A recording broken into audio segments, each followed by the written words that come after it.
Gita Olympiad 2025 એ ભાગ વિશે હું એટલું ચોક્કસ કહીશ કે ખરેખર ગીતા ઓલિમ્પિયાડના પ્લેટફોર્મ ઉપર મને ભગવદ્ ગીતા ખૂબ જ રસપ્રદ અને મને ખૂબ સરળ લાગી અને બીજાને પ્રેરણાદાયી લાગી. તેમાં અવનવી ગેમ, ક્વિઝ, શ્લોક અને ગીતા સમજવાનો મને ખૂબ જ રસ પડ્યો, ખૂબ જ અનુભવ મળ્યો, જુદો જુદો અનુભવ થયો. એટલે કે ગીતા ઓલિમ્પિયાડમાં 2025માં મને ખરેખર આમંત્રણ મળ્યું, મને આ જોવા મળ્યું, મને કેટલું વધારાનું જ્ઞાન મળ્યું.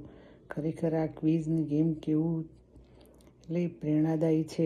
એટલે હું દરેકને કહેવા માગું છું કે ખરેખર તમે આમાં ભાગ લો અને ગીતા ઓલિમ્પિયાડમાંથી તમને ઘણું બધું જાણવા મળશે, શીખવા મળશે. અવનવા પ્રશ્નો તમે કોઈ દિવસ વાંચ્યા બી નહીં હોય, તમને ખબર પણ નહીં હોય એવા પ્રશ્નોના જવાબો આપવાની બહુ મજા આવી. ગેમની પણ મને બહુ મજા આવી ગઈ, ક્વિઝની પણ બહુ મજા આવી ગઈ. Thank you very much.